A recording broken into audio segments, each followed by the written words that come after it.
Augustin de Romanet, bonjour. Bonjour, vous Dominique. êtes le patron de Aéroports de Paris depuis bientôt 4 ans.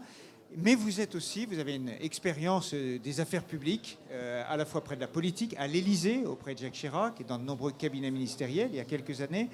Aujourd'hui, peut-on, à la veille de l'été, être optimiste ou pessimiste, à la fois pour l'économie française et mondiale, et pour la géopolitique, les interrogations sur l'avenir de notre planète? Optimiste ou pessimiste? Alors, d'abord, je suis d'un naturel très optimiste, donc ça, on ne l'enlèvera jamais.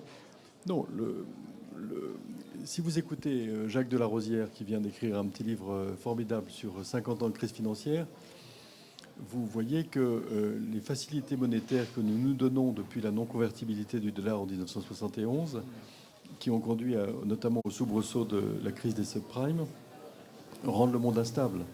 Les liquidités dans le monde sont considérables et la stabilité du système bancaire, que l'on croyait tout à fait établie après toutes les mesures qui réalisent l'union bancaire, apparaît tout de même comme parfois mise en question par la solidité de certains établissements. Je pense à l'établissement Monte Paschi di Siena, qui fait l'actualité ces jours-ci. Donc, les raisons d'être optimiste me semblent résider dans les qualités intrinsèques des Français, les capacités de résilience et de réaction des Français. Nous avons vu que certains peuples qui parfois donneraient des leçons peuvent avoir des votes improbables. Et ça n'est pas une raison de désespérer de l'Europe, mais au contraire de se dire que nous avons les instruments, à la fois avec le recul historique et nos qualités propres, pour éviter de nous désunir. Est-ce que le Brexit, on peut être troublé des conséquences économiques, notamment du Brexit, sur l'Europe et la construction européenne? Oui, il faut absolument éviter qu'à l'occasion du Brexit, chacun ne cherche à mener la négociation en voyant son intérêt particulier et en oubliant l'intérêt général. L'intérêt général, c'est que chacun puisse stabiliser ses anticipations et que le cercle de confiance se reconstitue avec les 26 États qui resteraient dans l'Union européenne. Une autre attitude consisterait à dire pour chacun des États: je vais attendre, je vais voir venir, parce que je vais peut-être tirer ma propre épingle du jeu du cycle de renégociation qui inévitablement va devoir s'ouvrir avec les Anglais dans les 2 ans qui viennent.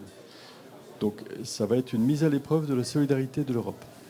Aéroport de Paris, quels sont, pour l'été qui arrive, je ne sais pas si ce sont les prévisions de trafic, mais est-ce que depuis les attentats de novembre, puis ceux de Bruxelles, est-ce que le trafic a repris sa croissance, sa courbe, ou on est toujours un petit peu en tassement? Alors, le trafic a repris sa croissance. Au premier semestre, la croissance globale du trafic a été proche de nos prévisions, un peu au-dessus de 2%, avec un contraste entre Orly qui est dynamique, grâce notamment à l'offre de Transavia, et puis Charles de Gaulle qui est moins dynamique, notamment à cause des Asiatiques qui sont un petit peu freinés, temporairement j'espère, par l'état d'urgence. Dernier point, est-ce que vous étiez ici au congrès des directeurs administratifs et financiers, vous leur avez donné un conseil, c'est de dire la vérité à leur direction générale. C'est un discours ou une méthode qui devrait s'appliquer aussi aux responsables politiques ou aux candidats aux futures échéances électorales. Dire la vérité. Je crois qu'il ne faut pas ajouter au souci de l'existence des choses le souci de devoir régler les problèmes lorsqu'ils sont révélés trop tard. Et donc, quelles sont les vérités en 2 mots à dire aux Français dans les mois qui viennent, dans les 10 mois qui nous séparent de l'élection présidentielle? Et c'est qu'ils doivent s'attendre à ce que, pour rendre les systèmes de retraite soutenables pour nos jeunes compatriotes, il est indispensable de les réformer. Et pour rendre la France plus compétitive, il est sans doute nécessaire de rendre le marché du travail plus flexible, ce qui, à court terme, pourra nuire à certains intérêts particuliers, mais à long terme sera favorable à l'intérêt général de tous les salariés. Augustin de Romanet, je vous remercie. Merci beaucoup.